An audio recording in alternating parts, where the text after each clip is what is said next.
വരൂ. നിന്റെ കാര്യം ആലോചിച്ച് പേടിച്ചിരിക്കുകയായിരുന്നു ഞാൻ. ഭാഗ്യത്തിനാ നിങ്ങൾക്ക് ഇങ്ങനെ തോന്നിയത്.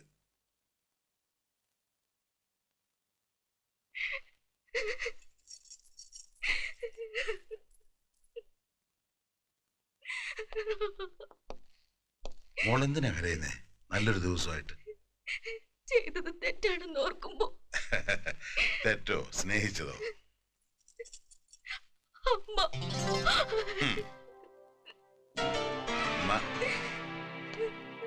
മകളെ മനസ്സിലാക്കാൻ കഴിയാത്ത അമ്മ. മകളെ എന്നല്ല ആരെയും മനസ്സിലാക്കാൻ അവൾക്ക് കഴിയില്ല. അറിയോ, ഒരു ചെറിയ കാര്യത്തിനാ അവൾ എന്നെ തള്ളി പറഞ്ഞത്. അവളുടെ ഒരു കൺസെപ്റ്റിനെ പറ്റി എന്റെ പത്രത്തിൽ വിമർശിച്ചേന്. ഏത് തുള്ളിലും നൃത്തമാവുമെന്ന് അവള് കരുതി നടന്ന കാലം. ഓട്ട സാരമില്ല, എനിക്ക് എന്റെ മോളെ കിട്ടിയല്ലോ. എന്നെ പറ്റി ഒരുപാട് കുറ്റങ്ങൾ പറഞ്ഞിട്ടുണ്ടാവും അവള്. സ്വന്തം കാര്യം കാണാൻ എന്ത് നുണയും പറയാൻ മണിക്കാത്തവളാ നിന്റെ അമ്മ. മോള് വിഷമിക്കണ്ട, അച്ഛനില്ലേ നിങ്ങളുടെ കൂടെ? ഇനി സുഭദ്ര വരും. അവിടെ മില്ലേനിയം പ്രോഗ്രാം ഇല്ലേ, ജീവിതാഭിലാഷം. നിങ്ങൾ രണ്ടുപേരും ഇല്ലെങ്കിൽ അത് അവൾ എങ്ങനെയാ നടത്തുന്നത്? വരും. അവക്ക് അവിടെ പ്രോഗ്രാമാണ് വലുത്. നിങ്ങളെ കാല് പിടിക്കാനുള്ള വരും. വന്നില്ലെങ്കിൽ വരുത്തും. വിജയത്തിന്റെ ആദ്യ പടി ചവിട്ടിട്ടേ ഉള്ളു ഞാൻ. അവള് വരട്ടെ. ലോകം മുഴുവൻ കാൽ കീഴിലാക്കി നടക്കുന്ന സംഗീത ചക്രവർത്തിനി.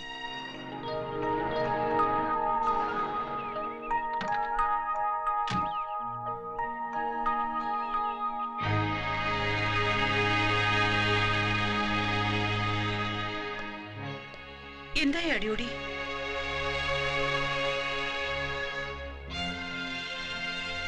കുട്ടികൾ വരില്ല.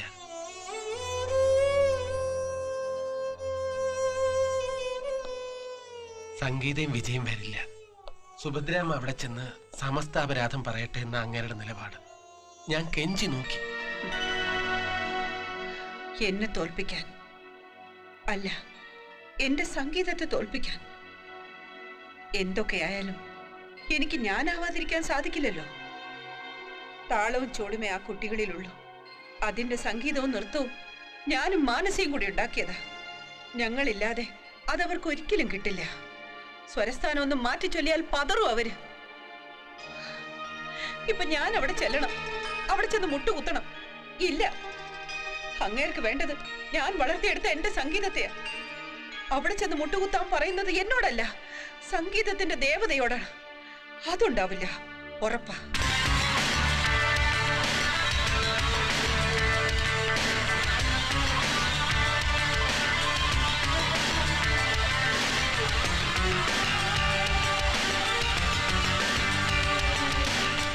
മനസ്സ് സത്യ, വരൂ.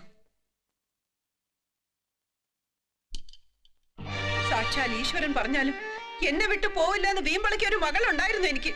നിനക്കും അറിയാലോ.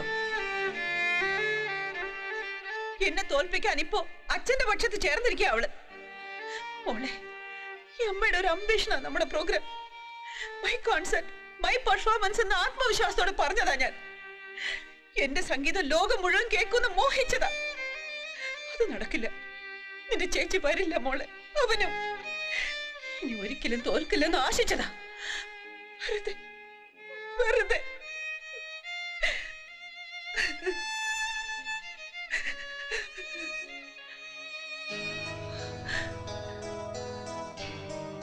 നിങ്ങൾ ചെയ്യുവോ അവർക്ക് പകരം?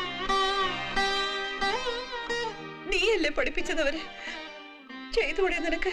ചേച്ചി വരൂ അമ്മേ, ഞങ്ങൾ ചെന്ന് കാല് പിടിക്കാം. കെഞ്ചി പറഞ്ഞോളാം ഞങ്ങള്. വേണ്ട, ആര് പറഞ്ഞാലും കേക്കില്ല അവര്. അങ്ങനെ വിടില്ല അവരെ.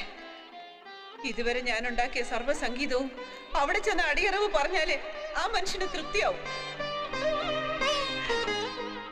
നിങ്ങൾ ചെയ്യില്ലേ ഈ അമ്മയ്ക്ക് വേണ്ടി?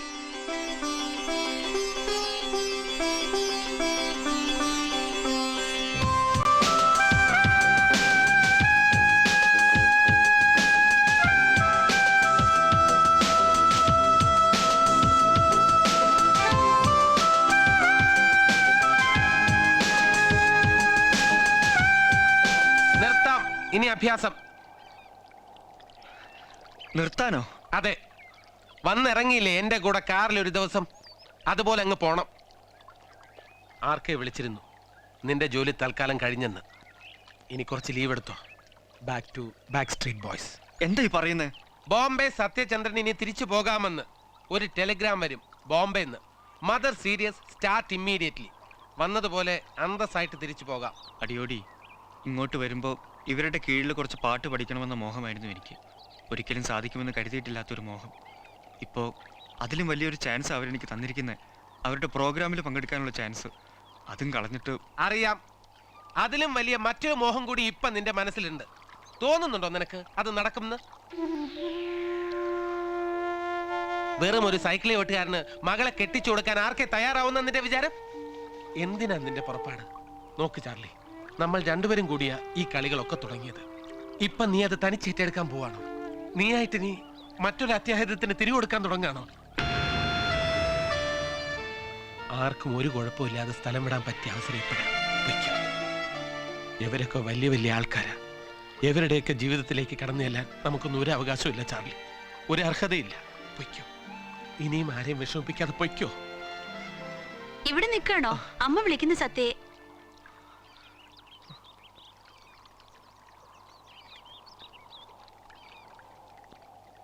എന്താ ചാർലി, അയാൾ വല്ലതും പറഞ്ഞോ? തുറന്ന യുദ്ധം പ്രഖ്യാപിച്ചിരിക്കുക മാനസയുടെ അച്ഛൻ. എന്നോട് തിരിച്ചു പോയിക്കോളാൻ. ബോംബെയിൽ നിന്ന് ടെലഗ്രാം വരുമെന്ന്. ഇനി സാക്ഷാൽ ഭാനുമതി അമ്മ തന്നെ ബോംബെയിൽ നിന്ന് നേരിട്ട് വന്ന് വിളിച്ചാലും അമ്മ വിടില്ല ചാർലിയെ. അമ്മയ്ക്കിപ്പോ എന്ത് ഉത്സാഹമാണെന്നോ? എന്തോ എനിക്ക് ഒന്നുമില്ല, ചാർലി ധൈര്യമായിട്ടിരിക്കെ. അല്ല, ഈ ഡാൻസ് പ്രോഗ്രാമിന്റെ സന്തോഷ വർത്താനം ഉമ്മയെ അറിയിക്കണ്ടേ നമുക്ക്?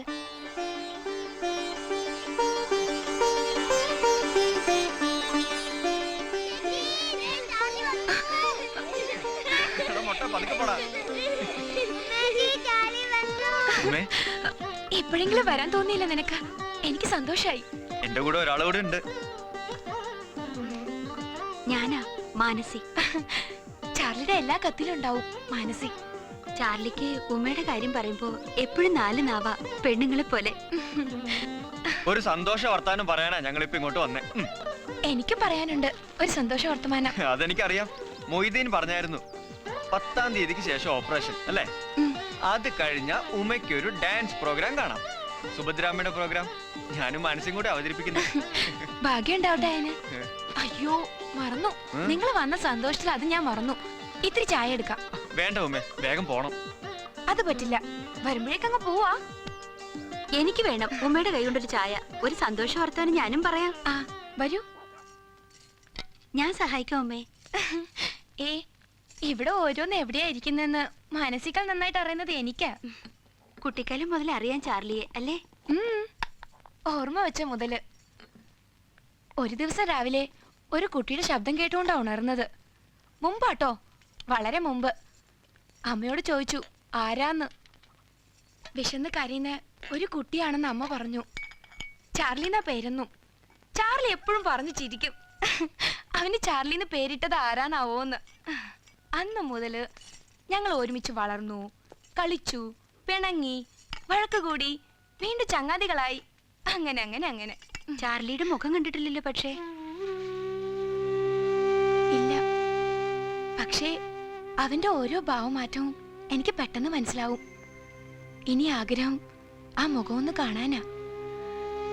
അതിനാണല്ലോ ഈ കഷ്ടപ്പാടൊക്കെ സഹിക്കണേ. ഉമ്മയോട് അസൂയ തോന്നുന്നു. വളരെ നേരത്തെ ചാർലി അറിയാൻ കഴിഞ്ഞല്ലോ. എന്നാലും വൈകിയാണെങ്കിലും എനിക്കും ഉണ്ടായ ഒരു ഭാഗ്യം. ഈശ്വരനാ ഞങ്ങളെ ഒന്നിപ്പിച്ചത്.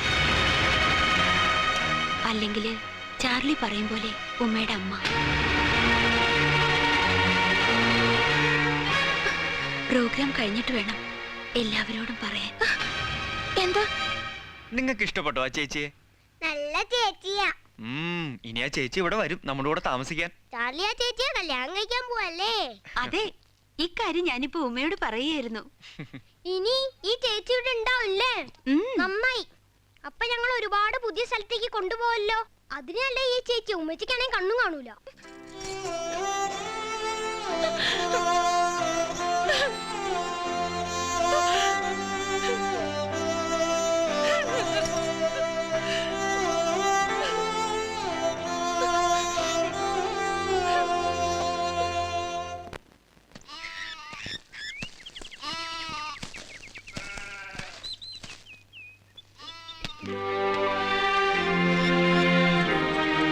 മോളെ,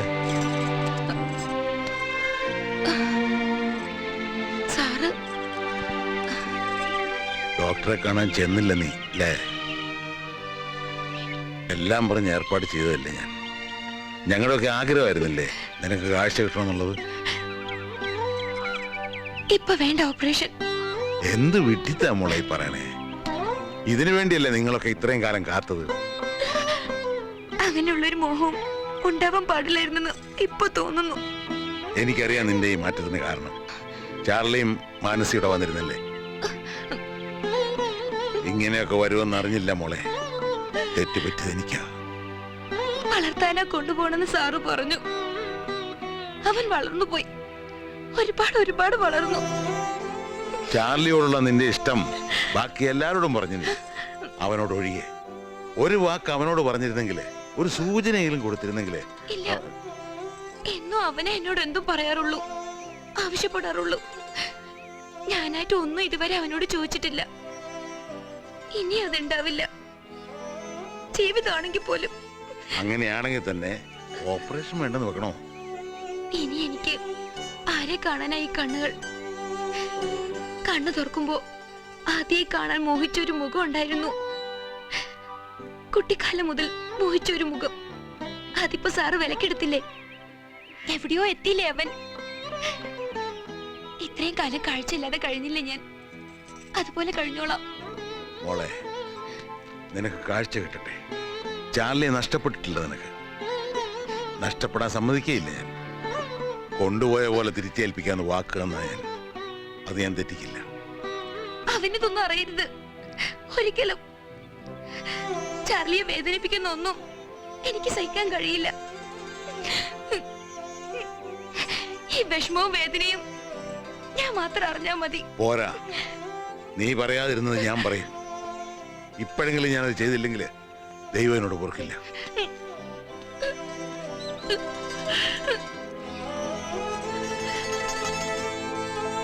Hmm.